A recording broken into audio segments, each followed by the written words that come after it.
श्री मोक्ष मार्ग प्रकाशक ग्रंथ से बीजा अध्याय पर स्वाध्याय प्रारंभ थयो से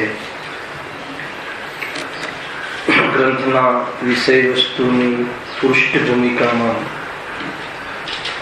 पूर्व भूमिकामां घणा संकेत पंडितजी कर्या छे। एमां मूळ वात ए आवी के जे अहींया कहेवामां आवे छे, जे अहींया स्वाध्याय कराववामां आवे छे, अर्थात सुवैद्य जे अहींया कहे छे, सांभळવું मात्र આપણો ઉદ્દેશ નથી। વાત એ કહી, અંતમાં એ વાત કરી, સાંભળીને સાધન બનાવવું એમ કહ્યું। સ્વયં એનું સાધન કરે અને સ્વભાવરૂપ પરિવર્તન કરે તો કર્મ બંધન રૂપી રોગનો અભાવ થાય। આ વાત કાલે મુખ્ય હતી।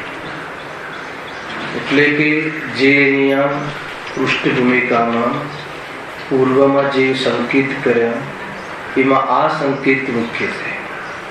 આ અધિકારમાં શું કહેવાવાળા છે એ તો બતાવ્યું કે દુઃખનું કારણ કોણ છે, કર્મના ઉદયમાં જીવ ઉપાધિને વશ થઈને રાગાદી પરિણામ કરીને જીવ દુઃખી થાય છે। એ તો સામાન્ય વાતો કરી, એનો ઉપાય પણ બતાવ્યો અને ઉપાયની પ્રતીતિ બી કરાવી।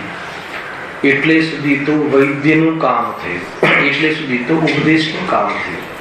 પછી એનું સાધન કરી અને સ્વભાવરૂપ પ્રવચન કરે, એ મુખ્ય વાત અહીંયા આવી।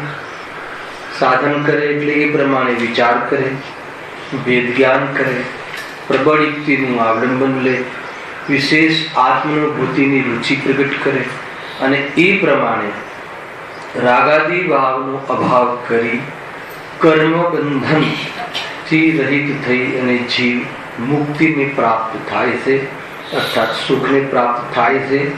એ એકમાત્ર કર્તવ્ય છે। આ શબ્દ નાખ્યો। આપણું કર્તવ્ય શું છે? સાંભળવું એમ લખ્યું। સાંભળવું આપણું કર્તવ્ય છે એમ લખ્યું ગિરીશભાઈ। સાંભળી અને સાધન કરવું, મુખ્ય વાત સમજવી। સાંભળી અને શું કર્યું? સાધન કર્યું, અવલંબન લીધું। ત્યાં સુધી વાત આપણે કાલે કરી હતી। હવે એ જે કર્મ બંધન દુઃખનું કારણ છે, કર્મના ઉદયમાં એટલે પૂર્વ કર્મનો ઉદય થાય છે, અર્થાત તો ઘાતી કર્મના ઉદયમાં જીવ પોતાના સ્વરૂપનું ભાન ભૂલીને પોતાના અશુદ્ધ ઉપાદાનથી ઊંધાઈથી રાગ દ્વેષ આદિ કરે છે।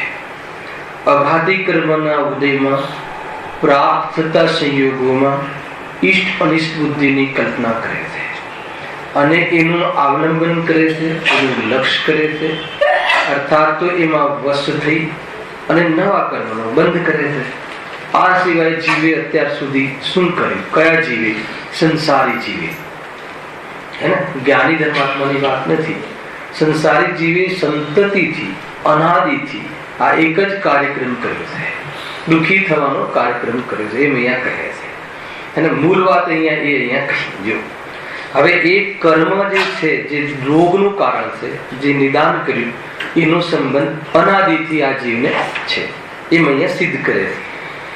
તે અહીં પ્રથમ જ તેને કર્મ બંધનનું નિદાન બતાવીએ છીએ। ફરીથી શરૂઆત કરીએ વિષય વસ્તુમાં। કે કર્મ બંધનનું નિદાન એટલે કર્મ બંધન જ દુઃખનું કારણ છે અને એનો સંબંધ અનાદિથી છે.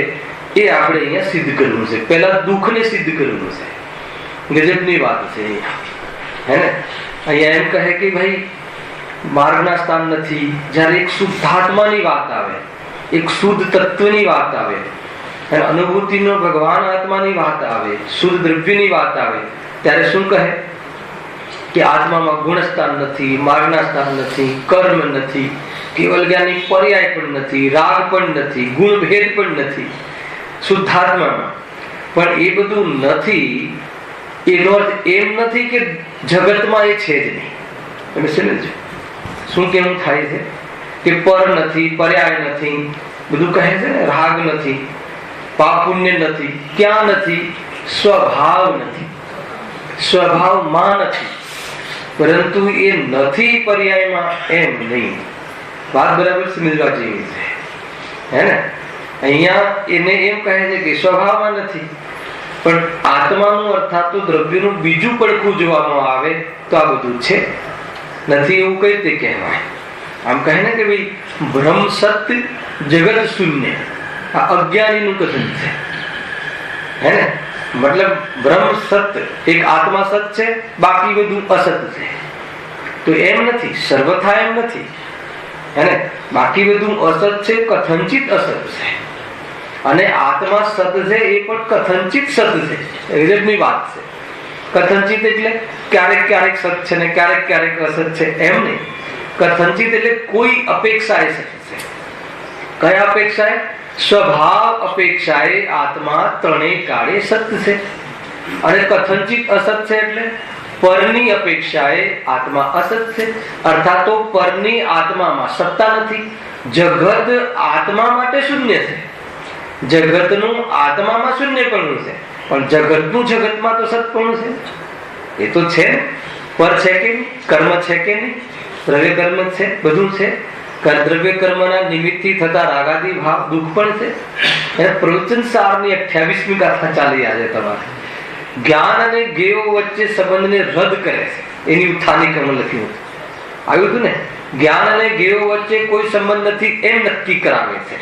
તો ત્યાં એવી ગાથામાં મતલબ નેત્રનું ઉદાહરણ આપ્યું. જેમ નેત્ર અગ્નિને જાણે છે, પરંતુ અગ્નિનું નેત્રમાં પ્રવેશ થતો નથી. અગ્નિના જાણવાના કાલે નેત્ર ગરમ થતા નથી. આપણે અગ્નિ દાવાનળ જોઈએ મોટું, આંખ ગરમ થઈ જાય, હે ને? આંખ આવડી છે અને દાવાનળ તો પણ જાણે, અને જાણે તો પણ આંખ ગરમ ન થાય. એ વાત કહી. એ ગાથામાં ગુરુદેવે અંતમાં એક વાત કહી. ખ્યાલ છે શું વાત કહી? એ વાત કહી કે રાગાદી જીવ નથી કરતો એમ નહીં. જો વાત તો કેવી હતી કે રાગ અને જ્ઞાન બે જુદા છે. રાજેશભાઈ તમે સાંભળ્યું ને, પૂરું કર્યું છે. રાગની પર્યાય જે રાગ છે એ આત્માની પર્યાય નથી એમ પણ કહી દીધું પહેલા તો. કેમ? ત્યાં શું સિદ્ધ કરવું છે? જ્ઞાનને સિદ્ધ કરવું છે. રાગ થયો પણ જ્ઞાન રાગમય ન થઈ ગયું. હવે જ્ઞાન રાગમય ન થઈ ગયું એનો અર્થ ખ્યાલ છે? જ્ઞાનમાં જાણવામાં આવ્યો રાગ, છતાં પણ જ્ઞાન અર્થાત તો જ્ઞાયક, જ્ઞાન કહેતા જ્ઞાયક લેવું અભિન્ન, જ્ઞાયક એક સમય માટે પણ રાગ રૂપ સ્વભાવથી ન થયું. ખ્યાલ આવે કે નહીં? પછી તર્ક કર્યું. જો શું મતલબ બેલેન્સ છે, પ્રમાણ કથન કેમ છે ગુરુદેવના, અને તરત જ કહ્યું કે એનો અર્થ એમ નથી કે રાગ ન થયું. સ્વયં જીવે સમજો શું કહ્યું? ઉપાધિ શબ્દ આવે ને આપણે એટલા વે લેવું છે કે ઉપાધિ, કર્મ ઉપાધિ અર્થાત તો કર્મ ઉપાધિના વશ થઈને, એના નિમિત્તથી સંયોગોને વશ થઈને જીવે અશુદ્ધ ઉપાદાનથી રાગ રૂપ પડમન કર્યું છે. ખ્યાલ આવે કે નહીં? હવે આમાં કેટલી બધી વાતો આવી કે નિમિત્તથી નથી કર્યું, કોઈ નથી કરાયું, સ્વયં નિમિત્તને વશ થયો છે. પણ કયા નિમિત્ત? પૂર્વે જે કર્મ ઉપાધિ કરી હતી એ ઉદયમાં આવ્યા કર્મ, અને જે એને સંયોગોની પ્રાપ્તિ થઈ એમાં એને લક્ષ્ય કર્યું. આત્માના આનંદની પરિણતિનો ત્યાગ કર્યો. આત્માનું લક્ષ્ય છોડ્યું. એ લક્ષ્ય છોડી અને પર પદાર્થોમાં લક્ષ્ય કર્યું, અને સ્વયં અશુદ્ધ ઉપાદાન સમજો વાત કહેવાનો શું એમનો શું ટોન છે. અશુદ્ધ ઉપાદાનથી રાગાદી રૂપ પરિણમિત થયું. એટલે રાગ થયો, એમાં કેટલી વાત આવી, નિમિત્તે કરાયો નહીં, સ્વયં નિમિત્તોની પાસે ગયો, ઉપયોગ દોડાવ્યો અને એમાં કલ્પના કરી, એટલે રાગાદી રૂપ આકર્ષણ ભાવ થયા. પછી બીજું શું કહ્યું, અશુદ્ધ ઉપાદાનનું કાર્ય છે. એ શુદ્ધ ઉપાદાન નથી, એ આત્માનો કર્તવ્ય ભાવ નથી, આત્માનો ત્રિકાળ સ્વભાવ નથી. ખ્યાલ આવે છે કે નહીં? તો પછી એને સિદ્ધ કરવા શું કર્યું? ગાથા ચાલતી હતી જ્ઞાન નહીં, તો કેમ પછી આખો ટોન બદલ્યો કે એ રાગ પણ આત્માનો નથી.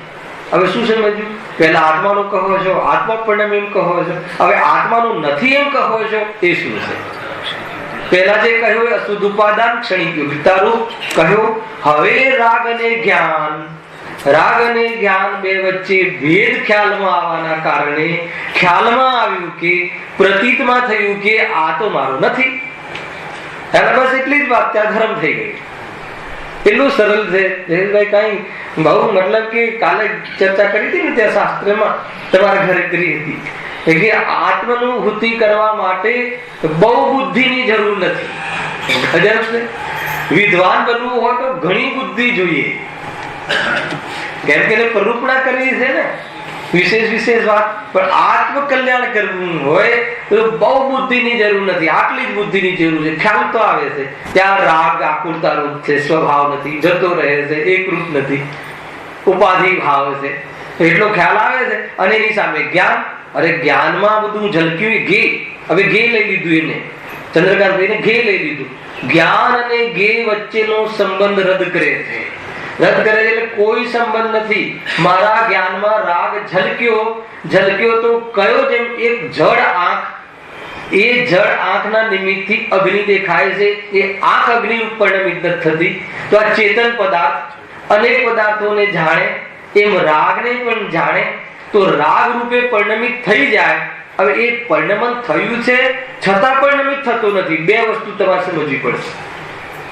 પરિણમન થયું છે યોગ્યતા રૂપ પર્યાયમાં થયું છે, પણ પરિણમિત થતો નથી. જ્ઞાનની જેમ દર્પણવત, હલાવે કે આંખની ભાંતિ આ બધા ઉદાહરણ લે છે કે એ જ્ઞાન એક સમય માટે પણ પોતાની ચૈતન્યતા છોડી અને એ રાગ કે જેના નિમિત્તથી રાગ થયો છે પર રૂપે થયો નથી. એટલે એ ગેઓનો જ્ઞાનમાં ઝલકવારૂપ જે કાર્ય છે અને જ્ઞાનનું જે જાણવારૂપ કાર્ય છે, એ જ્ઞાયક સંબંધ વ્યવહારથી કહ્યું, પરમાર્થથી તો એ પણ સંબંધ નથી. કેમ? શું સંબંધ છે? જાણવાનું કાર્ય મારું સ્વતંત્ર અને એનું પ્રમેયત્વ કાર્ય એનું સ્વતંત્ર, બધા કાર્યો પોતાના સ્વતંત્ર થઈ રહ્યા છે. કયો સંબંધ? તો પછી પરમાર્થ વ્યવહારથી પણ કેમ સંબંધ કહ્યો? કે બતાવવાનો વિકલ્પ આવે, કે સમજવાનો વિકલ્પ આવે કે જ્ઞાન કેવું છે, કેવડું છે, કે ક્યાં છે. તો કે જો આ જણાય છે ને જેમાં, એ જ્ઞાન છે. જેમાં જણાય છે ને એ જ્ઞાન છે.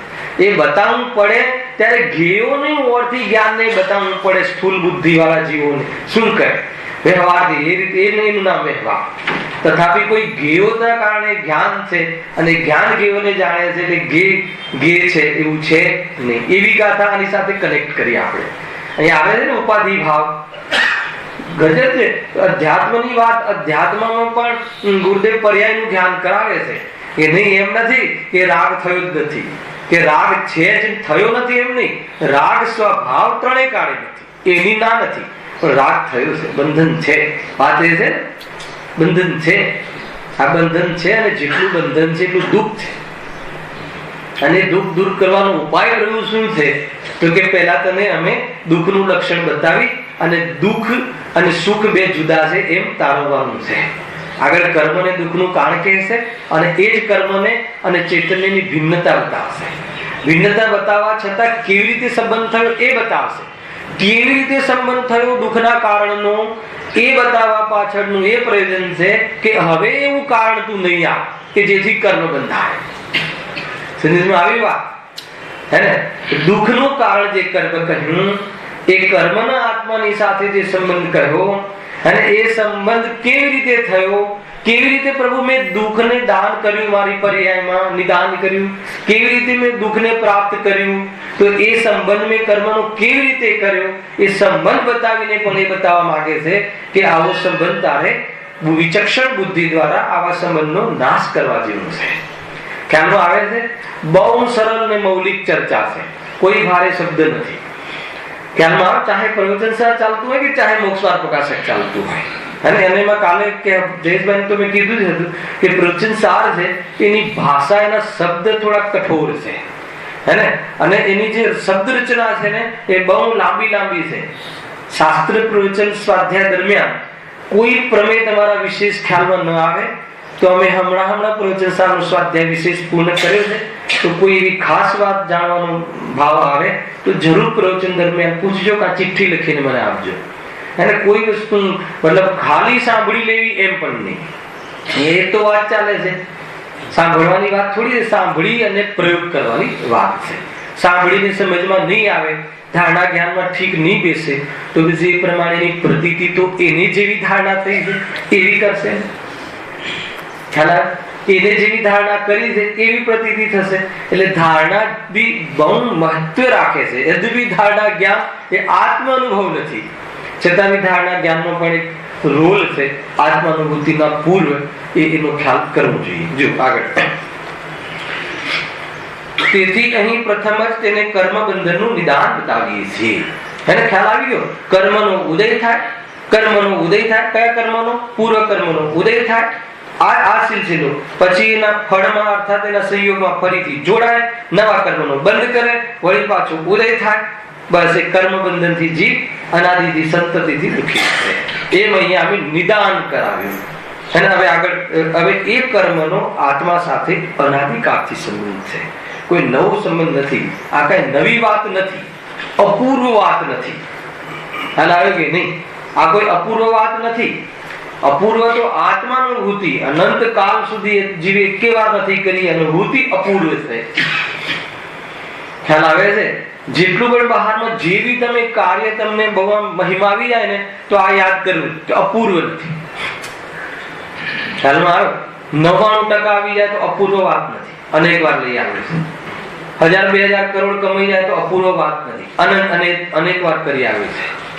જે પણ કોઈ કાર્ય તમને મહિમા આવી જાય તો કેમ કે પંચપૂતગલ પરાવર્તનમાં શું બાકી રાખ્યું છે જીવ? એકવાર પંચપૂતગલ પરાવર્તન કર્યું કે અનંતવાર પંચપૂતગલ પરાવર્તન કર્યું છે. કર્ણાન યોગનો વિષય છે. અધ્યાત્મ ગર્વિત અને હૃદયમાં છક્કા છૂટી જાય એવી જાતિના પૂરા પરાવર્તન તમે સાંભળો તો આ જીવના કરતૂત કેવા કર્યા છે આ જીવે કારસ્તાન, અને એ ખ્યાલમાં આવે. અને એવા કારસ્તાનના કારણે કર્મથી સહિત જ રહ્યો, ક્યારે પણ કર્મથી રહિત ન થયો. વર્તમાનનું શરીર ભલે છૂટે પણ કયા ક્ષણે શરીર વગર રહ્યો, તરત બીજું શરીર ધારણ કરે છે સંતતિથી.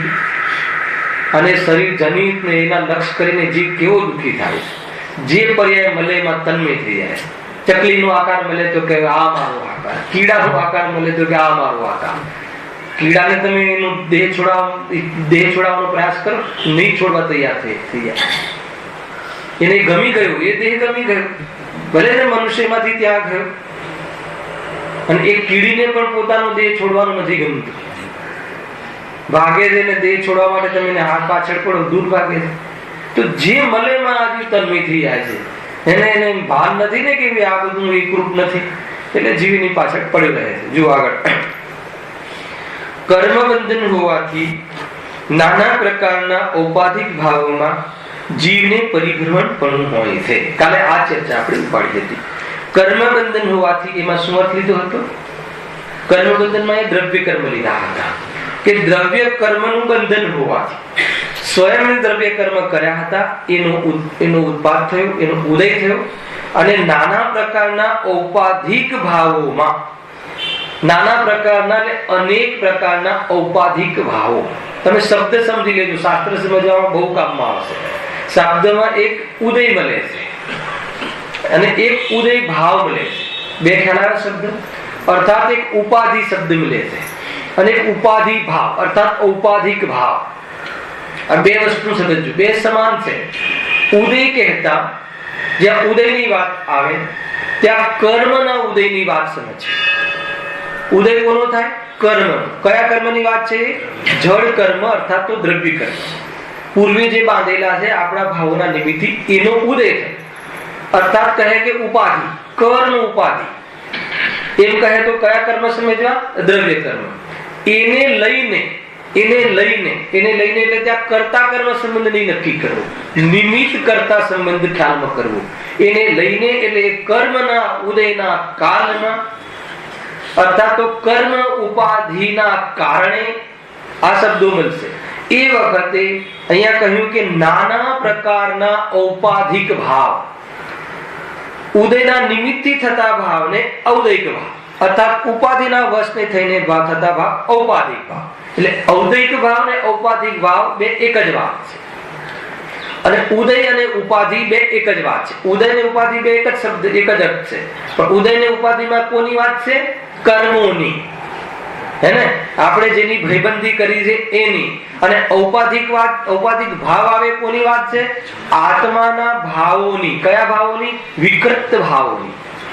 આત્માના સ્વભાવ ભાવની વાત નથી. ઔપાધિક ભાવ ઉપાધિથી થયા ને. ઉપાધિથી કહેતા જ ખ્યાલમાં આવે છે કે આ મારો મૂળ સ્વભાવ નથી. ઉપાધિ કરી એમ કહીએ ને આમ લોકમાં બી. હવે ઉપાધિ એટલે બહારની પદવી. એક જ આ બી હોય. બહારની કઈ પદવી? મનુષ્ય, સ્ત્રી, પુત્ર, શેઠ, મકાન, એ બધી પદવીઓ મળે છે ને. 7 મકાન વાળો, એ રીતે 7 ફેક્ટરી વાળો, આ બધી ઉપાધિ. હવે આ ઉપાધિ કોને લઈને મળી છે? ખબર છે? આ ઉપાધિ કોને લઈને મળી? કર્મથી મળી છે. કર્મ નિમિત્ત બહારમાં જે યશ અપયશ, જે મનુષ્ય કહેવાય કે દેવ કહેવાય કે નારકી કહેવાય, એ બધી ઉપાધિ કોને મળી છે? જીવની. કોના કારણે મળી છે? કર્મ ઉદયના કારણે મળી છે. કર્મ ઉદયના કારણે આવી અવસ્થાઓ થઈ છે. અને એવી અવસ્થાઓમાં લક્ષ કરીને જીવ નાના પ્રકારના ભાવ કરે છે. ઔપાધિક ભાવ, ઔદયિક ભાવ, આશ્રવ ભાવ. સાત તત્વમાં લઈએ તો શું કહેવાય ને? આશ્રવ ભાવ. તો આશ્રવ અને બંધ બે લઈ લો. આશ્રવ બંધ રૂપી ભાવ. તો આ બધા ભાવ કેટલા છે? એ લખ્યું નાના પ્રકારના. એમાં શાસ્ત્રમાં શું શબ્દ મળે છે?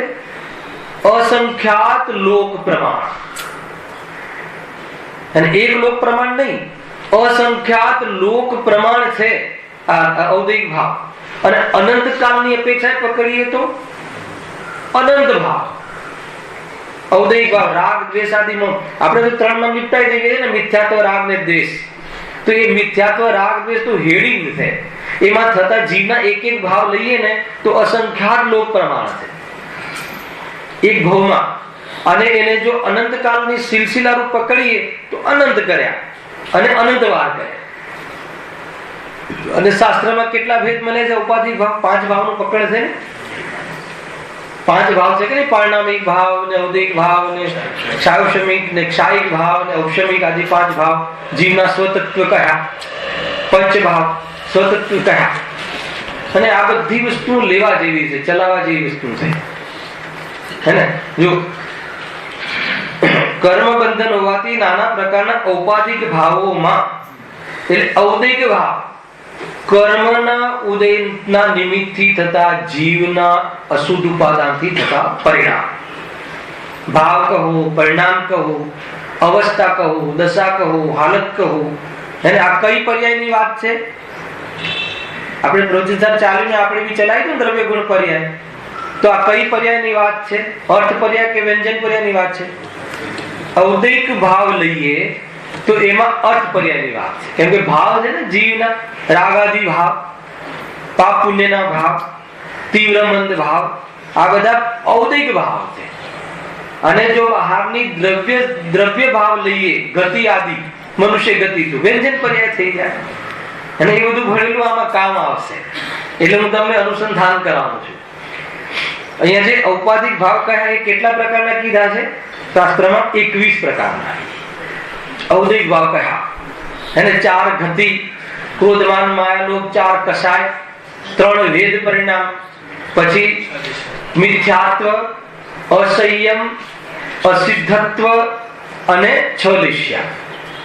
है ना, 21 થઈ ગયા, है ना। मिथ्यात्व, असंयम, અસિદ્ધત્વ. અસિદ્ધત્વ પણ એક જે છે ને પેલું યથાખ્યાત ચારિત્ર પ્રગટ ન થાય ત્યાં સુધી અસિદ્ધિત્વ, પરમ અથાખ્યાત ત્યાં સુધી અસિદ્ધત્વ ભાવ કયો. ખેર એટલા સુધી જવું નથી, જ્યારે એનો વિષય આવશે ત્યારે ખુલાસા વિશેષ કરીશું.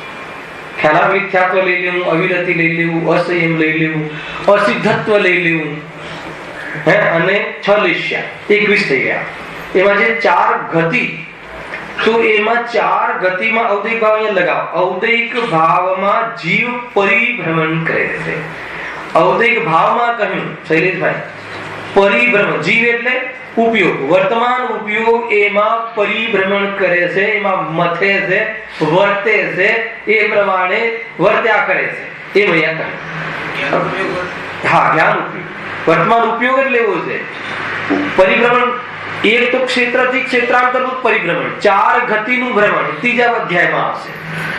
છઠ્ઠામાં 4 ગતિમાં રખડ્યું, પણ 4 ગતિમાં રખડવાનું પહેલા ભાવોમાં પરિભ્રમણ કરે છે કે નહીં? તે ભાવનું પરિભ્રમણ કરવા માટે 4 ગતિમાં જવું નથી પડતું. એક જ ગતિમાં બેસીને, દ્રવ્ય ગતિ તો એક સમયમાં એક જ હોય. દ્રવ્ય ગતિ એટલે બહારમાં જ્યાં મનુષ્ય રૂપ મળ્યું તો અત્યારે મનુષ્ય ગતિ એક જ હોય, પણ મનુષ્ય ગતિના કાળમાં 4 પ્રકારના ભાવ કરી શકે છે. ખ્યાલ આવે કે નહીં? 4 ગતિનો બંધ નિરંતર કરે છે એમ કહેવાય છે ને, તો એના અનુકૂળ ભાવ બી કરતો હશે ને. આયુ એક જ બંધાય, અને એકવાર બંધાય પછી આયુ વારંવાર આ ભાવમાં ન બંધાય. તમે સમજો, આયુ બંધ. આયુના નામ પણ પાછા ગતિના નામ છે. મનુષ્ય આયુ, તિર્યંચ આયુ, અને ગતિના નામ પણ મનુષ્ય ગતિ, તિર્યંચ ગતિ. મનુષ્ય ગતિ, તિર્યંચ ગતિ એ નામકર્મના ભેદ છે, સમજો. અને મનુષ્ય આયુ આદિ એ આયુ કર્મના ભેદ છે. કર્મની પણ થિયરી બહુ જબરજસ્ત છે. હવે અને એ મનુષ્ય ગતિ આદિ નામકર્મના ભેદ છે, અને એના અનુકૂળ ભાવ કરવા એ ઔદૈક ભાવ, જીવના ભાવ છે. હવે આપણે છે મનુષ્ય ગતિ, હે ને. હવે મનુષ્ય ગતિને અનુકૂળ ભાવ થાય એ બી મનુષ્ય ગતિ અનુકૂળ ઔપાધિક ભાવ. અને મનુષ્ય ગતિ હોવા છતાં નથી કહેતા નરક જેવા કામ કરે છે, હે ને. મતલબ નથી કહેતા કે મતલબ કે પશુ જેવો છે. હવે કેમ કે પશુ જેવું? કે પશુ જેવા ભાવ કરે, પશુતાના ભાવ કરે, હે ને. ભોજન કરે અને મતલબ કે અત્યારે તો એને ફેશન કહેવાય છે. રોટલીનું બીડું વાળે ને આમ હાથ મારીને ફરતા ફરતા ખાય, એને અત્યારે તો ફેશન કહેવાય છે. એને તો અત્યારે મતલબ એમ કહેવાય કે એડવાન્સ છે, અથવા જે બી કહેવાતું હોય. હાલ આવે છે કે નહીં? એ કોણ ખાય? રખડી રખડીને કોણ ખાય? કૂતરા બિલાડા ખાય. હાલ આવે છે કે નહીં? સમજમાં આવે છે? એનાથી દોષ લાગે છે ચરણાનું યોગનું, હે ને. બધા જ યોગ લેશું આપણે સાથે સાથે. મતલબ એક જગ્યાએ ગ્રસ્ત અવસ્થામાં એક જગ્યાએ શાંતિથી બેસીને ભોજન કરવાની વિધિ છે. તમે ફરતા ફરતા ખાઓ ને તમને બતાવું ચરણાનું યોગનો ક્યાં દોષ આવે છે. કે એમાં કાંઈ પણ ખાતા હોય, તમે જે બી બિસ્કિટ ખાતા હોય, જે બી ખાતા હોય, એના કણ પડે કે ના પડે? અને એ કણ પડે તો ત્યાં જીવની રાશિ ત્યાં આવે કે ન આવે? અને આપણે જોઈને ચાલવાની તો આદત છે નહીં, ઉપર જોઈને ચાલવાની આદત છે, તો પછી શું થશે? તો એ ચરણાનું યોગ, છટકાના જીવોની હિંસાનો દોષ લાગે છે. એક પરિણામ છે ને, એક પ્રવૃત્તિ જીનાગમના અનુકૂળ અહિંસા પરમો ધર્મને પુષ્ટ કરવા વાળી હોવી જોઈએ. કેટલું સીમિત બોલવું, ચાલવું, બેસવું, ઉઠવું, અને આત્માનુભૂતિ પહેલાની આ ભૂમિકાઓ. ખ્યાલ આવે? હવે બહારના જે હોટલો ને આ ને તે ને ધમામ ધમાલ ને રાત્રિના કાર્યક્રમ ને ભોજન ને આ ને તે, જૈન ધર્મનો મતલબ કે સાફ કરી નાખ્યું. શ્વેતંબરોએ બી રાત્રિમાં ભોજનનો મતલબ કે બંધ કરી દીધા છે, તો પ્રોગ્રામ નથી કરતા. ખ્યાલમાં આવે છે કે કેવી જાતિનું સ્વરૂપ છે ભાઈ? કોઈ અન્ય કોઈ કટાક્ષ રીતે કહેવાની વાત નથી. એક કરુણાથી આપણને જ્ઞાની ધર્માત્મા કહે છે કે ભાઈ જીનાગમને શોભે એવી પ્રવૃત્તિ કરવી જોઈએ, જૈન ધર્મમાં શોભે એવી પ્રવૃત્તિ કરવી જોઈએ. ખ્યાલ આવે છે કે શું બગડી જાય એમ? રાત્રિમાં ભોજન કરાવીને મતલબ શું લઈ લેવું છે? 12 વાગ્યા સુધી ભોજનો ચાલે તો શું લઈ લેશે? કેવા દોષ લાગતા હોય? ખ્યાલ આવે? ગાદીથી કહેવાય કોઈ મારું સ્ટેટમેન્ટ નથી, આ તો ચરણાનું સ્ટેટમેન્ટ છે, હે ને. મારા માધ્યમથી કહેવાય છે કોઈ એને અન્યથા લઈને દુઃખી ન થાય, દુઃખ દૂર કરવા માટે કહીએ. કર્મ બંધ થશે. એટલી તીવ્ર કસાયમાં એવા નિકાચિત કર્મ, એવા ચીકણા કર્મનો બંધ પડે છે કે તમે રોતા રોતા પણ મતલબ કે આ નહીં ભોગવી શકે એવી વાત છે. રોતા નહીં આવડે એમ કહે છે. કર્મથી જીવને અનાદિથી કર્મનો સંબંધ છે એ વાત અહીંયા સિદ્ધ કરી. અનાદિથી આવા કર્મ કર્યા જ કરે, પાછા નવા કર્મ કરે, ભૂલી જાય છે. વળી પાછા ધન મળે, પુણ્ય ના ઉદય દીધો તો ભૂલી જાય છે. વળી પાછા એવા કારસ્થાન, રાત્રિમાં ભોજન, આથી કઈ પણ સમજો છે, એનાથી બહુ દુષ્ટ લાગે છે નહીં, એને સમજવા જેવું છે. તો ઔપાધિક ભાવની વાત ખ્યાલમાં આવી કે નહીં? તો એ રીતે 4 ગતિની વાત થઈ. એક જ સમયમાં પશુતા કરે, એ રીતે પાશ્વી પ્રોગ્રામ, પાશ્વી પરિણામ કરે, ભોગાદિના પરિણામો પણ પશુતા રૂપ આચરણ કરે. એવી જાતિની પ્રવૃત્તિથી એ 4 ગતિ રૂપ ઔધિક ભાવ એક જ જગ્યા ઓફિસમાં બેસીને એવા ભલે એમ કે બસ આમ ઓફિસમાં આપણે બેઠા હોઈએ કે જોઈ લઈશું, એનું ખતમ કરી નાખીએ. આપણે નડે છે બહુ. કયો ભાવ છે? ખતમ કરવાની વાત ક્યાં હોય છે? નરકમાં. એક પણ ક્ષણ એવી ના હોય કે ખતમ કરવાની વાત ના. નરકમાં હર સમય કાપી છે. તમને નવાઈ લાગશે કે આવું એક સમય બી શ્વાસ ના લે. જ્યાં પાછા ટુકડા થઈને ભેગા થાય, વળી પાછું ધડાધડ ટુકડા કરવા સિવાય બીજી કોઈ વાત નહીં. જે ટુકડા કરવા જ વધતો હોય અહીંયા હજુ ઉભો નથી થયો, બહાર બી નથી આવ્યો. પરિણામમાં અહીંયા કહ્યું ને પરિભ્રમણ ઔપાધિક ભાવમાં, બહારમાં દેખાતું નથી, પ્રવૃત્તિ પણ દેખાતી નથી, અને અંદરમાં આમ કરી નાખું ને તેમ કરી નાખું, જોઈ લઈશ ને પતાવી દઈશ ને આમ. તો એ શું થયું? એ કયા ભાવમાં પરિભ્રમણ કરે છે? 4 ગતિમાંથી નરક ગતિને અનુકૂળ ભાવોમાં ઉપયોગને રમાવે છે. હલાવે કે નહીં? અને એને લઈને શું થાય છે? કર્મ બંધન થાય છે. અને વર્તમાન ઉપાદાનથી જોઈએ તો એને લઈને દુઃખ થાય છે. કયો સુખી રહે છે? સ્વયં તો આટલી માથે કસાય મૂકે છે, તો કયો એ વખતે અંદરમાં શાંતિને વર્તાતો હશે? વર્તાતું હશે શાંતિ.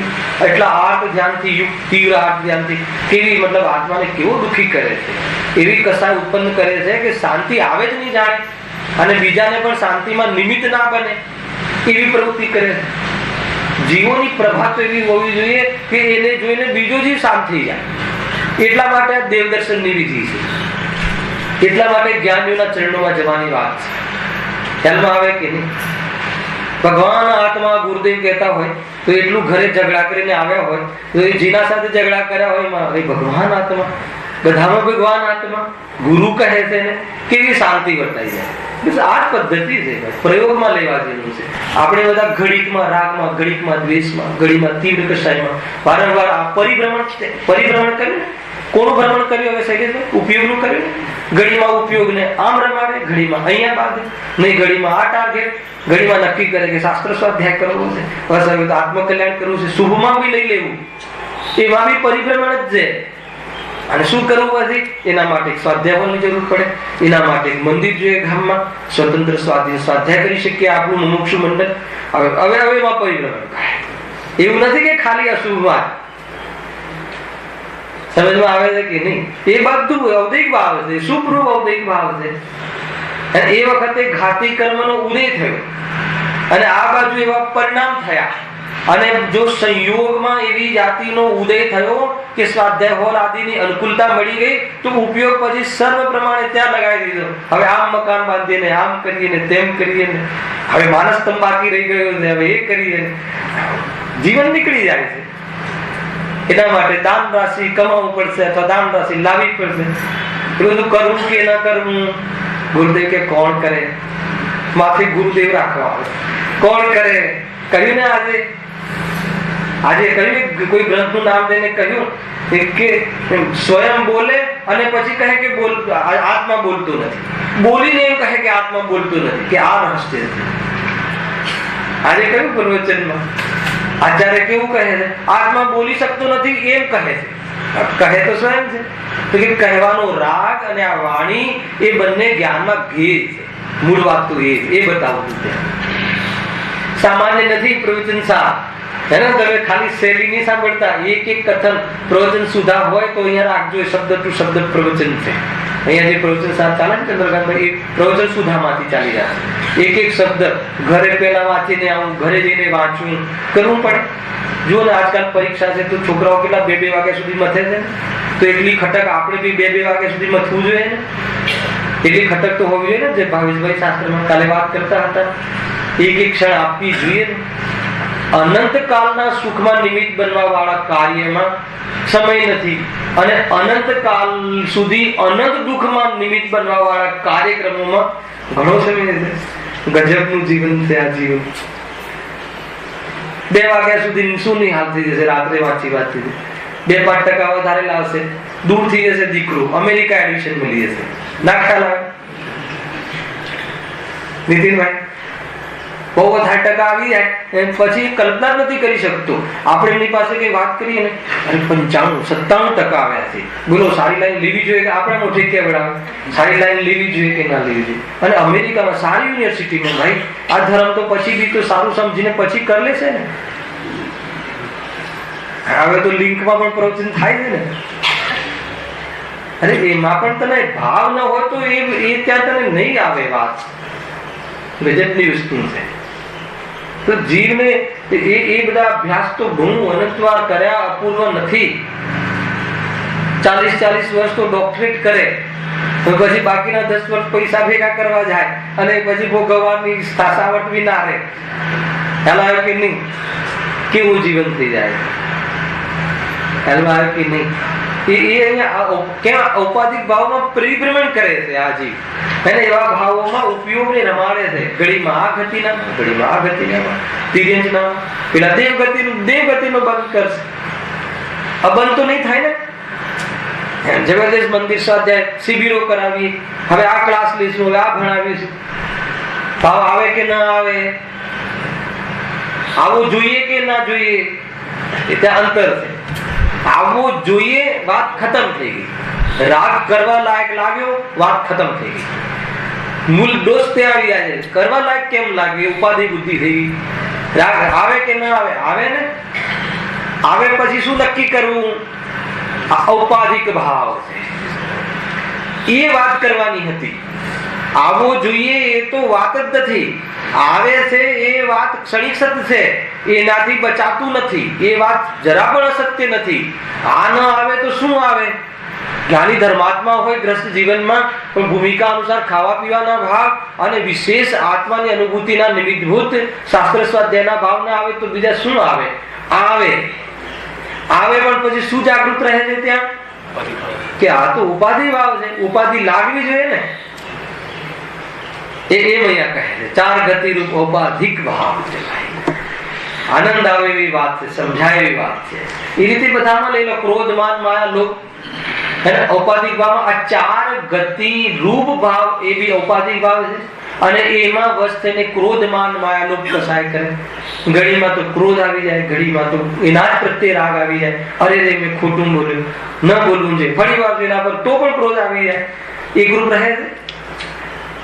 દીકરાને ધોઈ નાખવાની વાત કરે, ને ઘડીમાં તો કે નહીં, હે ને આજે તો એને આનંદ આવે એવી રીતે કરું તો રાગ દેશ તરત બદલાય.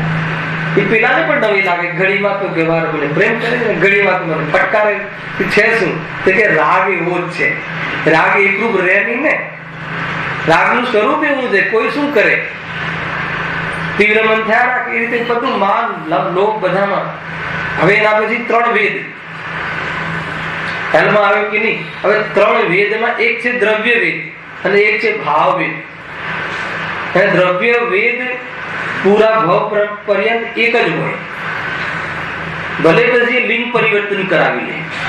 તમે સમજો, અત્યારે તો શું ચાલે છે ને, સ્ત્રી પુરુષ થઈ જાય ને પુરુષ સ્ત્રી થઈ જાય તો પણ હે ને. એ જે દ્રવ્ય વેદ એટલે બહારનો જે આકાર છે, પુરુષ આકાર, સ્ત્રી આકાર, નપુંસક આકાર, એ જે આકાર છે કેવો છે? એક જ હોય, પણ ભાવ 3 કરે. બહુ ખતરનાક વાત છે. અને ભાવ વેદ 3 છે. સ્ત્રીનો ભાવ, સ્ત્રીને પુરુષનો ભાવ અને નપુંસકનો ભાવ, 3 ભાવ આવી શકે. એમાં પરિભ્રમણ કરે છે. અને દેખાય છે દુનિયામાં બધા પ્રકારના સમાન જાતિ, અસમાન જાતિ, સજાતીય, વિજાતીય, બધા પ્રકારના પરિણામ દેખાય. તો એમાં પરિભ્રમણ કરે. બધું જ શાસ્ત્રોમાં અને એક એક પરિણામ જીવને કયા થાય ને કયા ના થાય ને કયા સંભવ છે કયા અસંભવ છે, બધી જ વાત જૈન ધર્મમાં લખી છે. તમે એનો ડીપલી અભ્યાસ કરો તો તમને એમ લાગે કે આચાર્યને ક્યાંથી ખબર? મહાવ્રતના ધારી જ્ઞાન છે. જ્ઞાન તો વિચક્ષણ છે. અંતર્મુહૂર્તમાં ભગવાનની વાણીની તમામ દ્રવ્ય સૂક્તાની પૂર્ણતા કરી લે છે. જ્ઞાનમાં અંતર્મુહૂર્તમાં ઘણધર દેવ શું બાકી રહી જાય? દ્વાદશાંગમાં દ્વાદશાંગ વાણીમાં શું બાકી રહી જાય? 12 રંગમાં તમે જે પણ કોઈ કાલે ડાય બનાવીને પ્રોડક્ટ બનાવવાના છો એ પણ દ્વાદશાંગમાં બધું જ આવી જાય. વિમાન કઈ રીતે બને પૂતગલના સ્કંદોમાં બધું જ અહીંયા છે દ્વાદશાંગમાં. અપ્રયોજનભૂત વાતો પણ છે અને પ્રયોજનભૂત વાતો પણ છે કે ભગવાનની વાણીમાં બધું જ્ઞાનમાં ઝલકે છે. પ્રયોજનભૂત તત્વ તો 7 છે. મૂડી બંધનની દશાનો બોધ કરાવે છે. હું કાલે એક ઓલું લખતો તો શું કહેવાય ભાઈ, શું લખે? સીટ. અમારે આપણે જે પાઠશાળાઓ ચાલે છે તો અમે જયેશભાઈ સીટો બનાવીએ છીએ એકદમ પ્રશ્નોત્તર અને બહુ વિસ્તાર, બહુ સરસ સિલેબસ બનાવી રહ્યા છે કે એક માનો કે 7 તત્વનો પાઠ આવે તો એમાં પ્રશ્નોત્તરની એક સીટ બનાવીને એ બાળકોને આપીએ અને એના ઉપરથી અભ્યાસ કરે. તો એમાં 7 તત્વની સીટનું સ્વાધ્યાય કર્યો તો બનાવવા માટે તો એમાં એક પ્રશ્ન લખ્યો કે જ્યારે વિશ્વમાં જીવ અને અજીવ બે જ તો પદાર્થ છે તો પછી એના વિશેષ જે આશ્રવ, બંધ, સંબંધ, નિદ્રા, મોક્ષ એના વિશેષની શું કામ ચર્ચા કરો છો? પ્રશ્ન પાઠશાળા છો ને કોઈ લે છે, તમે કોઈ લે છે પાઠશાળા જે પણ લેતા હે ને, તો એ રીતે પ્રશ્ન આવે. આ રીતે બનાવવું છે. થોડીક મહેનત કરવી પડે. જે બી અહીંયા આપણે સ્વાધ્યાય લેતા હોય કરાવતા હોય સીટ બનાવીને આપો ને એને એટલું સરસ સુંદર એનું ફાઇલિંગ થાય અને બરાબર એને કયા બિંદુ પર એને વિશે વિચાર કરવાનો છે બિંદુ મળી જાય. અને ભણવાની આ પદ્ધતિ છે ખ્યાલમાં. તો બધી એમાં એમ પૂછ્યું કે જીવ અને અજીવ, જયારે એક આત્મા ચેતન બાકી બધા અજીવ છે તો બે જ વાત કરો ને શું કામ બધું વિસ્તાર કર્યો છે? તો કહે કે એના 5 જે વિશેષ છે બીજા આશ્રવ, બંધ, સંબંધ, નિદ્રા, મોક્ષ એને જાણ્યા વગર, એમ ના કહ્યું કે શુદ્ધાત્માને જાણ્યા વગર, એને જાણ્યા વગર શુદ્ધાત્માનું લક્ષ્ય નહીં થાય. આશ્રવ ને બંધ દુઃખરૂપ છે એ નિર્ણય કર્યા વગર એના ભાવનો પુરુષાર્થ નહીં થાય. સંબંધ, નિદ્રા એ આત્માના સુખરૂપ પરિણામ છે એમ પ્રતીતિ થયા વગર એ પ્રગટ કરવાની રુચિ નહીં થાય. મોક્ષ હિતકારી છે એમ નિર્ણય કર્યા વગર મોક્ષનો પુરુષાર્થ નહીં થાય. અને આ બધાનું આશ્રયભૂત જીવ તત્વ છે એનો વિચાર અર્થાત એનો પરિચય કર્યા વગર આશ્રય કરવાનું જ્ઞાન નહીં થાય. એ રીતે 7 તત્વનો જરૂર છે. કોઈ એમ કહે કે મેં શુદ્ધાત્માની વાત સાંભળી, તમે આ બંધની કથા નથી, બંધના સ્વરૂપનું જ્ઞાન છે. બંધની કથા નથી કરતા આપણે હે ને. આ બંધન છે અને અનંતવાર કર્યા છે એનાથી ટળવા માટે આ સંબંધની ચર્ચા છે. ઔપાધિક ભાવની વાત આવી. એમાં જે 3 વેદ પરિણામ છે એ વેદ, એ દ્રવ્ય વેદ અલગ અને ભાવ વેદ અલગ. વેદ તો એક ઉદયમાં હોઈ શકે પણ ભાવવેદનો ઉદય તો 3 વેદનો ઉદય થઈ શકે. એ રીતે કહે એક જ વ્યક્તિને. એટલે લેસ્યાઓમાં પણ એવું છે. નરકમાં તો 3 અશુદ્ધ લેસ્યા જ છે પણ ભાવ 6 ભાવ લેસ્યા છે. કલ્યાણ યુગની વાતો છે, બહુ સૂક્ષ્મ વાતો છે પણ સ્થૂળ એટલે છે કે ઉપયોગી પણ. એના એક પરિણામ ખોલીને જયારે ચર્ચા થશે આવશે બધા આગળ જેમ એનું વિશેષ આપણે જયારે એનો લેસ્યાનો પીરિયડ આવશે ત્યારે લેસ્યાનો ખુલાસા કરીશું. કસાય અનુરંજિત મન વચન કાયાથી થતા યોગના પરિણામ એ લેસ્યા છે. 6 કલર પ્રમાણે 6 કલરના નિમિત્તથી 6 પ્રકારની બતાવી રંગના માધ્યમ. શુક્લ લેસ્યા ને પીત લેસ્યા ને કપોત લેસ્યા ને અને નીલ ને આદિ એવા કલરના આધારે બતાવી. અને એના આધાર ઉપર જે નરકમાં કઈ હોય છે કૃષ્ણ એટલે કાળો, તો કાળી લેસ્યા. દ્રવ્ય લેસ્યા કાળી હોઈ શકે હે ને, પરંતુ ભાવ શુક્લ ભાવ હોઈ શકે. કાળી લેસ્યાના નિમિત્તથી એવી પ્રકારના શરીરના રંગ રૂપ આદિ અને એ પ્રકારનો ઉદય રહે પરંતુ ભાવ બહુ ઉચ્ચ રહે. અને આ તો જે બહારમાં જે નાટક બતાવે છે અને એમાં તો જે પાત્રો લે છે એ આ માનો કે કોઈને ગાંધીજી બનાવવા હોય, કોઈને આ બનાવવા હોય તો પર્સનાલિટી વાળા વ્યક્તિ લઈ લે. પણ ખરેખર જે થઈ ગયા ને એને બહારની પર્સનાલિટી હોવી જરૂરી નથી, હોતી નથી. હાલ આવે કે નહીં, કેમ કે કર્મથી મહાન છે. લોકમાં પણ કહે ને, બહારમાં ભલે એમ સામાન્ય દેખાય, ગાંધીજીને કોણ પૂછે એનું બહારનું રૂપ જોઈ, પણ એને કર્મ લૌકિક દ્રષ્ટિએ મહાન કરી લીધું હતું. ત્યારે ગાંધીજી બાપુ કહેવાય ગયા. ખ્યાલમાં આવ્યા કે નહીં? તો એ રીતે છે. એટલે પરિણામો સાથે સંબંધ છે, એ ધ્યાન રાખજો.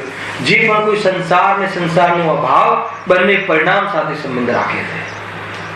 એટલે જૈન ધર્મ ભાવ પ્રધાન છે. ભાવનો દોષ લાગે છે, જડની ક્રિયાનો દોષ નથી લાગતો. તો કે આ જયારે સ્ટેટમેન્ટ આવે છે એટલે કે જડની ક્રિયાનો દોષ ના લાગે કે ના લાગે, તડકાળમાં ના લાગે. શું વાત કરો? તો જડની ક્રિયા ગમે એમ કરીએ તો ચાલે કે એનો દોષ લાગે? ગમે એમ કરીએ એનો અર્થ કે મેં કર્યો મિથ્યાત્વ. ખ્યાલ આવ્યો કે નહીં? ભાવ, ત્યાં તો ભાવ આવ્યો ને. અને અજ્ઞાનીઓને મુખ્ય રૂપથી બહારમાં જેવી ક્રિયા દેખાય એના અનુરૂપ અંદરમાં ભાવ હોય છે. તો બંધ તો ભાવથી થાય છે, ક્રિયાથી નહીં. ત્યાં એ આ ઔદૈહિક ભાવની વાત છે. 5 ભાવનું ચેપ્ટર જ્યારે બી ચંદ્રકાંતભાઈ કોઈ લેવડાવો શિબિર તો આવા તમે વિષય લેવડાવો, બહુ ક્લેરિટી થઈ જશે. 5 ભાવ હે ને, સટ આવશ્યક નહીં, સટકારક, નિમિત્ત ઉપાદાન, અને 4 અભાવ, જે ગુરુદેવે મૂળ મુદ્દા કહ્યા ને 15 ગણાવ્યા છે. એ સિદ્ધાંતો હવે ફરીથી ભણવાની જરૂર છે. શિબિરો દરમિયાન એ રાખવાનું ને પછી શાસ્ત્રમાં પ્રવેશ કરે ત્યારે એને બધું કામમાં આવે. એટલા માટે જરૂરી છે. જો ઔપાધિક ભાવોમાં જીવને પરિભ્રમણપણું હોય છે, પણ એકરૂપતા રહેતી નથી. ખ્યાલ આવે કે નહીં? આ ભાવમાં એકરૂપ રહે છે. એ તો હમણાં કહ્યું, રાગ આદિ ઔદૈહિક ભાવ એકરૂપ ન રહે. કોઈ પણ વસ્તુ પરાધીન હોય એ ક્યારે પણ એકરૂપ ન રહે.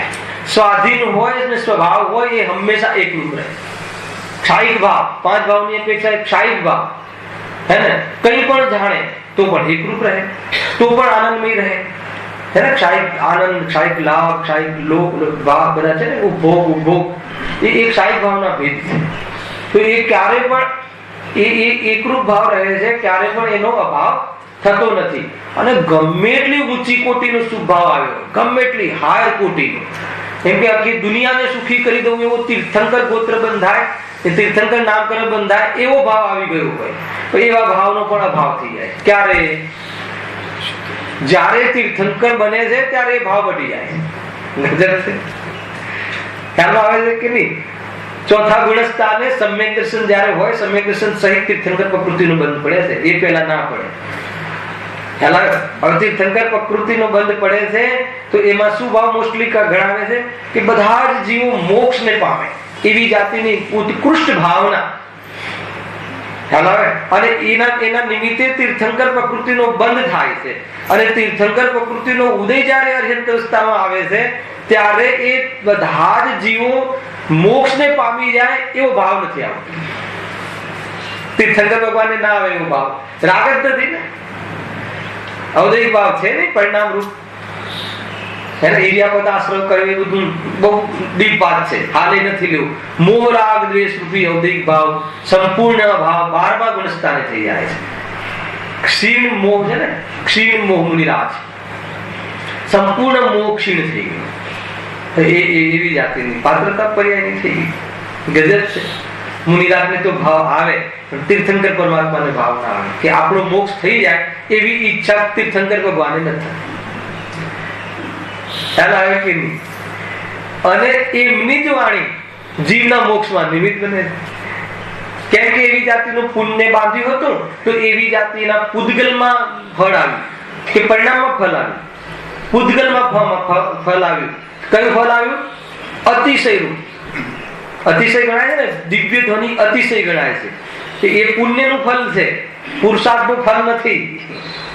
ખ્યાલ આવે છે કે નહીં? અને એ ક્યાંથી ખરે છે?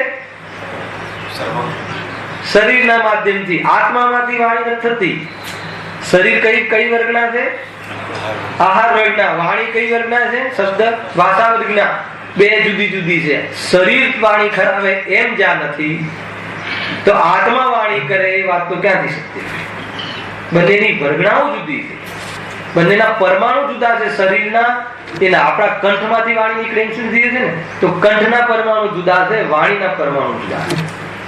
વર્ગણાઓ જુદી છે બંને. બીજી અલગ ક્વોલિટીના પરમાણુ છે, એ વાણી રૂપે જાય છે. ક્યાંથી મેળ પડે? ચૈતન્ય અને જળનો શું મેળ હોય? ચૈતન્ય અને જળનો મેળ લાગે એનું નામ સંસાર છે. આવે છે કે નહીં? જેને ચૈતન્ય અને જળનો મેળ ભાષિત થાય છે એને સંસાર કહે છે. જો પણ એકરૂપતા રહેતી નથી. શામાં? ભાવોમાં. ઔપાધિક ભાવ એટલે ઔદિક ભાવ, બે એક જ શબ્દ છે. આ તમને અનેક વાર શબ્દ આવશે પ્રવચનસારમાં, સમીસારમાં. અને ઔદિક ભાવ, ઉપાધિ ભાવ, ઉપાધિઓનો ઉકરડો, આ બધું આવશે. ઉપાધિ છે, લક્ષ કરે છે, એટલે એનું નામ ઉપાધિ. પરમમાં લક્ષ કરવું એનું નામ ઉપાધિ. આ સ્વભાવ ભાવ નથી. ઉપાધિનું લક્ષ છોડી દે તો ઔદિક ભાવ રહેતા નથી. ઉપાધિનો ભાવ કોને, ઉપાધિનું લક્ષ કોને છોડવાનું નથી? કર્મ. કર્મ છોડાવશે. કર્મ દુખી કરે ને કર્મ સુખી કરે. અને હું જ્ઞાતા દ્રષ્ટા રહું એમ છે. એમ છે જીવ સ્વયં, અને એની પાસે તાકાત છે. તમે જીવને સમજો છો શું રાખી ભાઈ? ચૈતન્યની તાકાત કેવી રીતે? હે ને? ક્યાંય દેખાતો હોય થોડા સમય પહેલા, બીજા સમયે તો મોક્ષ માર્ગની આરાધના કરતો હોય, અને થોડા સમય પછી તો સિદ્ધાલયમાં બિરાજમાન થઈ ગયું હોય. ચૈતન્યની તાકાત ઓછી છે કઈ? એક પરમાણુ હે એક સમયમાં 14 રાજુનું અંતર કાપી લે છે. એનું જ્ઞાન પણ કેવલ જ્ઞાનની પર્યાયમાં થઈ જાય છે. કાપી લે છે ત્યારે નહીં, અનંત કાળના પરમાણુઓ કેવી રીતે કાપશે એનું જ્ઞાન એક સાથે થઈ જાય છે. બોલો જ્ઞાનની મહત્તા કેવી છે? બહુ આનંદ આવે. પોતાની ઘરીમાં એટલી ભાષિત થઈ જોઈએ સ્વભાવની. તમે જે પોતે સમજો છો એની નહીં. આપણે જે પોતે સમજીએ છે ને, હું મારી એટલે હું મને સમજતો કે હું આમ છું, પંડિત છું, વિદ્વાન છું, આ છું, એ નહીં. એ તું નથી એમ એને કહે. ખ્યાલ આવે કે નહીં? ચૈતન્ય તું જે છે એની ઘરીમાં ભાષે તો બહારના જે ઔપાધિક ભાવની ઘરીમાં ન ભાષે, અને ક્રમથી એનો અભાવ થઈ જાય, કર્મ બંધન ટળી જાય, મુક્તિને પ્રાપ્ત થઈ જાય. બોલો મોક્ષ જવું છે? મોક્ષ જવું છે કે નહીં? અહીંયા મોક્ષ જવાની વાત છે. પછી મોક્ષ જવું છે એમ હા પાડીએ તો ગુરુદેવ કહેશે કે મુક્ત જ છે. ખ્યાલ આવ્યો? એટલે મોક્ષમાં જઈને આનંદ લેવા જેટલી વાત નથી. કેમ કે આત્મા હાલ છે, તો મોક્ષમાં જઈને આનંદ લઈશ તો કે એ વાત સિદ્ધ થતી નથી. હાલ જ આનંદ લેવાનો. હાલ આત્મા હાલ છે ને, હાલ ચૈતન્ય પ્રવાહ છે ને, તો હાલ આનંદ લઈશ ને. મોક્ષે જઈને આનંદ લઈશ એ તો વિશિષ્ટ દશા છે મારી સુખની, એના ક્રમમાં આવશે. પણ આજે જ આ સમયે જ, કાલની વાત નહીં. કાલ તો જેવું અમારામાં છે જ નહીં કાંઈ. કાલ દ્રવ્યના ભેદ છે. આવતીકાલ ને આજ ને પરમ દિવસ ને એવું. અમે તો ત્રણેય કાળે ત્રિકારી ઝુંડવાન આત્મા હે ને, આનંદ ગુણનો સાહેબો શું કહે? શબ્દ ન જડે. બોલવાનો ભાવ તો આવી જાય પણ એના શબ્દ ન મિલે. એવી જાતિનું આત્માનું સ્વરૂપ છે. કહી શક્યા નહીં તે પણ શ્રી ભગવંત જો, એવું મારું આત્માનું સ્વરૂપ છે. વાણીમાં શું દમ છે? ગજબની વાત છે ભાઈ. જો હા, કયો ટોપિક ચાલે છે? કર્મનો સંબંધ અનાદિકાળથી આત્મા સાથે છે. અને શું કામ સંબંધ નક્કી કર્યો છે? કે દુઃખનું કારણ નિદાન કર્યું છે. અમે નિદાન કર્યું, અમે ચોકસાઈ કરી, અમે નિર્ણય કર્યો, અમને ખ્યાલ આવી ગયો કે દુઃખનું કારણ કર્મ છે. પ્રભુ આ કર્મ દુઃખનું કારણ છે.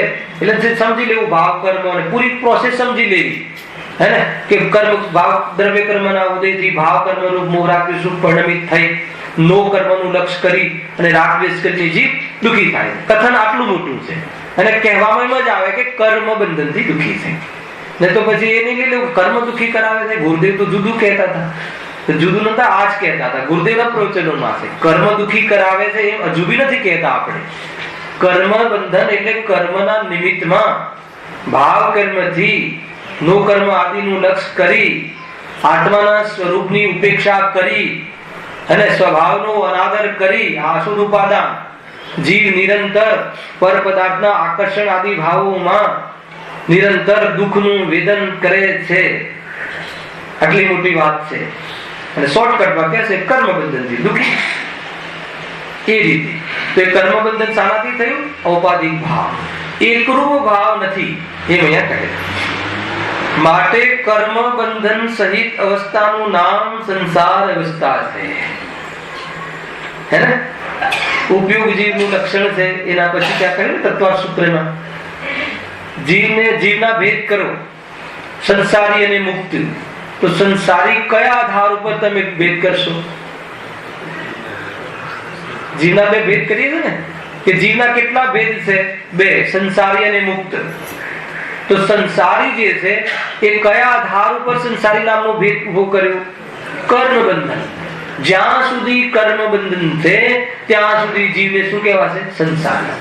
હવે એ ભલે અરિહંત સુધી ન જીવ હોય ત્યાં સુધી એને સંસારીની કોટીમાં રાખે. ગજબ છે. દુઃખી છે એમ ના કીધું. અનેક અવસ્થાઓ થાય છે. મોહ ન હોવાના કારણે દુઃખી નથી થતા. સંસારમાં પણ જ્ઞાની. હાલમાં આવ્યું કે નહીં? બાકીના કર્મ ભલે હોય, અઘાતી કર્મ અરિહંત પરમાત્માને, પણ મોહનું મિલન નથી, આકર્ષણ ભાવ નથી. એટલે દુઃખમાં કયું નિમિત્ત છે? એકમાત્ર મોહની કર્મ. અને દુઃખમાં જીવનો કયો અવધિક ભાવ નિમિત્ત છે? મોહ, રાગ, દ્વેષ, ચાર કસાય અને જે ત્રણ વેદ પરિણામ અને મિથ્યાત્વ, અવિરતિ, એ બધા ભાવ, આ બધા મોહ, રાગ, દ્વેષમાં ગર્ભિત થઈ જાય. અજ્ઞાન એક અજ્ઞાનતા પણ અવધિક ભાવ છે. કદાચ રહી ગયું બોલવામાં. અજ્ઞાનતા પણ અવધિક ભાવ છે. અજ્ઞાન અવધિક ભાવ ક્યાં સુધી હોય છે? તો બતાવશે 12મા ગુણસ્થાન સુધી અજ્ઞાન નામનો અવધિક ભાવ હોય છે. એક અવધિક અજ્ઞાન હોય છે, એક સાર્વજનિક અજ્ઞાન, એક સાર્વજનિક જ્ઞાન હોય છે, એક મિથ્યાજનિત અજ્ઞાન હોય છે. આવી બહુ બધા ભેદ છે. સમજવું તો પડશે. હે ને? ભેદ પ્રભેદ કહીને તમારે હું તમને ભય નથી પ્રાપ્ત કરાવતો. તમને જિજ્ઞાસા જાગવી જોઈએ કે ખોલો, શાસ્ત્ર ખોલવા જ પડશે. હે ને? ગજબ છે. અવધિક અજ્ઞાન કહીએ. અવધિક અજ્ઞાન બંધનું કારણ નથી. ક્ષાયોક્ષમિક જ્ઞાન બંધનું કારણ નથી. મિથ્યા રૂપી જ્ઞાન રૂપી અજ્ઞાન કહેવાય છે. એને એ બંધનું કારણ છે. ક્ષાયોક્ષમિક જ્ઞાન એટલે ઉઘાડ. ક્ષયોક્ષમ જ્ઞાનાવરણીય કર્મના ક્ષયોક્ષમથી ઉઘાડ થાય ને ક્ષાયોક્ષમિક જ્ઞાન. હવે કોઈ માઇક તમને જણાવ્યું તો એમાં બંધ શું થયું? બંધ થાય. માઇક જણાવ્યું. આ શરીર તમને જ્ઞાનમાં જણાવ્યું. શરીર જ્ઞાનાવરણીય કર્મના ક્ષયોક્ષમનો ઉદય થયો. જ્ઞાનાવરણીય કર્મનો ક્ષયોક્ષમ થયો. હે ને? તો એ સંબંધી તમને રોગનું બોધ થયું. તો રોગ જ્ઞાનમાં જણાયો તો દુઃખ થાય. હે? મને થયું. મોહ કર્યો તો દુઃખ થાય. એટલે ઉઘાડ, જ્ઞાનનો ઉઘાડ દુઃખનું કારણ નથી. અને અજ્ઞાન એટલે અહીંયા કહ્યું કે ઔદૈક અજ્ઞાન એટલે જ્ઞાનાવરણીય કર્મના ઉદયમાં જ્ઞાનનો વિશેષ ઉઘાડ ન થવો. બાબા તમે મેરુ પર્વતને જાણતા નથી, અમેરિકા સંબંધી કઈ તમને જ્ઞાન નથી હાલ, એ સંબંધી જ્ઞાનનું આવરણ છે, તો શું દુઃખ થાય અને શું બંધ થાય? હા, જાણવાની જિજ્ઞાસા એ શું આવી ગયું? પાછું રાગ આવી ગયો. જાણવાનો રાગ તો એ દુઃખકારી કરે. પણ તમને મેરુ પર્વત સંબંધી કઈક અપ્રયોજનભૂત તત્વની વાત છે. પ્રયોજનભૂત તત્વ સંબંધી તો જ્ઞાનનો ઉઘાડ સંભવે છે, પરંતુ અપ્રયોજનભૂત તત્વ કેવી રીતે? ગુરુદેવ છે એ તો મહાજ્ઞાની છે, મહાન જ્ઞાની છે, આત્મજ્ઞાની છે. હવે એમને તમારા ચોપડામાં જે લખો છો ને આ પ્રોડક્ટ બનાવો છો એ સંબંધી જ્ઞાન છે કે નથી?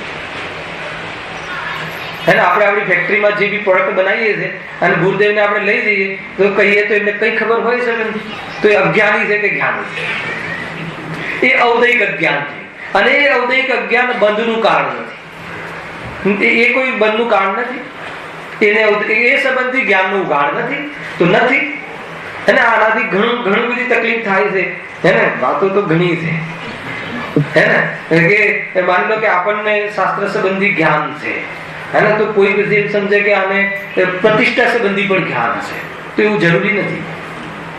પણ ભગવાનની પ્રતિમા બિરાજમાન કરવા સંબંધી અને એ સંબંધિત પ્રવૃત્તિ એનો જ્ઞાનનો ઉઘાડ દરેક વિદ્વાનને હોવું એવું જરૂરી નથી. એટલે પ્રતિષ્ઠાચાર્ય અલગ હોય કે એના માટે વિશેષજ્ઞ અલગ હોય છે કે એ સંબંધી જ્ઞાનનો ઉઘાડ અલગ હોય. અને એનો ઉઘાડ ના હોય તો આને સમ્યક દર્શન ના થાય એમ નથી. સાત તત્વ સંબંધી જો જાણકારી ના હોય અને આત્મ તત્વ સંબંધી જાણકારી ના હોય, સ્વપરના ભેદ વિજ્ઞાન સંબંધી એનું જ્ઞાનનો ગાઢ ના હોય તો કે એ અજ્ઞાની છે, તો એને એ શાસ્ત્રીય જ્ઞાન પણ બરાબર નથી એમ કહ્યું. એ ધારણા જ્ઞાન વાળી વાત. સિલેબસ છે, સમ્યક દર્શનનો સિલેબસ ફિક્સ છે, બહુ મોટો સિલેબસ નથી, પણ એમાં પણ ડીપલી એનું જ્ઞાન હોવું જોઈએ. અને સમ્યક દર્શન માટે અનુભૂતિ કરવા માટે બહુ વિષય નહીં, એક જ વિષય છે, સુધારણા. ગજબની વસ્તુ છે, સમજવા જેવી વસ્તુ છે. એનો વિસ્તાર આપણે આગળના શનિવારમાં કરીશું. અહીંયા આવ્યા છીએ માટે કર્મબંધન સહિત અવસ્થાનું નામ સંસાર અવસ્થા છે, ત્યાંથી આગળ વિશે આપણે કરીશું.